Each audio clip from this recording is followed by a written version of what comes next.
दादा भाई के पीले पंजे के प्रहार ने 900 अवैध ठिकानों को मिट्टी में मिला दिया है।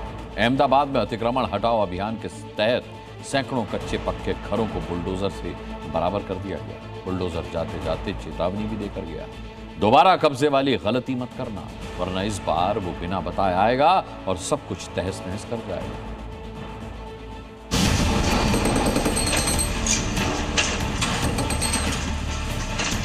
तालाब में एनक्रोचमेंट कोई भी it is not allowed.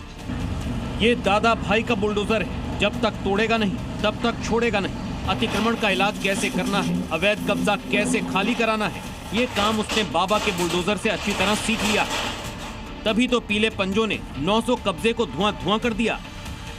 Ahmedabad के इसनपुर इलाके में रामवाड़ी तालाब के पास सुबह सुबह बुलडोजर सेना ने अवैध मकानों पर आक्रमण कर दिया। जिन जिन घरों ने तालाब को घेरकर उसे गायब कर दिया था, उसे बुलडोजर ने मिट्टी में मिला दिया। अहमदाबाद महानगर निगम का बुलडोजर आज फिर चला। जी हां, इसनपुर के रामवाड़ी तालाब के पास तकरीबन 900 से ज़्यादा इलीगल मकान बने हुए थे। पिछले कई महीनों से अहमदाबाद म्यूनिसिपल कॉरपोरेशन इन मकान में जो लोग रहते थे उनको नोटिस दे रहा था और ये मकान खाली करने के लिए कह रहा था। तकरीबन 900 से ज़्यादा कच्चे और पक्के मकान हैं जिसको बुलडोजर के चलते हुए दूर किया जाएगा। दादा भाई के बुलडोजर को एक्शन में किसी भी तरह की रुकावट का सामना नहीं करना पड़ा। जिनके अवैध कब्जे थे वो कोर्ट से केस हार चुके थे। नगर निगम ने खाली करने का नोटिस भी दिया हुआ था।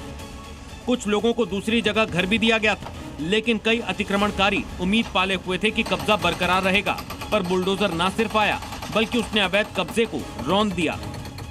ये जो ईशनपुर लेक है वो पूरे साउथ जोन का 3रा नंबर का बड़ा तालाब है।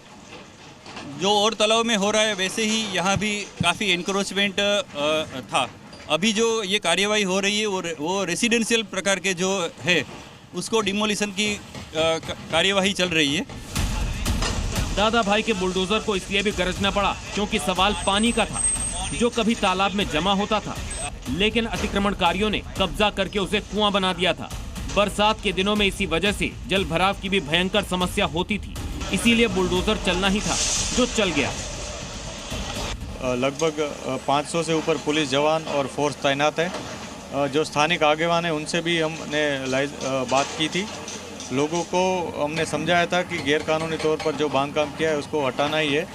काफ़ी कुछ लोगों ने यहाँ से अपने मकान खाली करके चले गए हैं और अभी शांतिपूर्ण माहौल में बंदोबस्त जारी है। गुजरात में शहर शहर अतिक्रमण और अवैध कब्जे के खिलाफ अभियान चल रहा है। कल भावनगर जिले में एक मदरसा भी बुलडोजर का शिकार बन गया, क्योंकि मदरसा विकास की सड़क का रोड़ा बन गया था। इसीलिए यहाँ भी उसका पीले पंजे से हिसाब किया गया।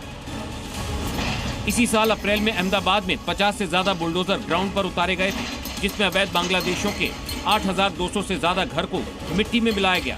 गांधीनगर में भी 700 से अधिक अवैध अतिक्रमण ध्वस्त किया है। बड़ोदरा में भी 45 से ज्यादा अवैध दुकानें और मकान गिराए गए थे। वहीं साल के शुरुआत में ही दादा के बुलडोजर ने द्वारका और बेट द्वारका में 335 अवैध ढांचे को ध्वस्त करके बता दिया था कि गुजरात में अवैध कब्जा बर्दाश्त नहीं किया जाएगा। उत्तर प्रदेश के योगी मॉडल की तरह गुजरात में भी कब्जा गैंग का बुलडोजर से इलाज किया जा रहा है। पीला पंजा हर उस अतिक्रमणकारी के लिए एक चेतावनी है कि अगर कब्जा नहीं छोड़ा तो दादा का बुलडोजर मिट्टी में मिलाने के बाद ही दम लेगा। ब्यूरो रिपोर्ट, जी मीडिया।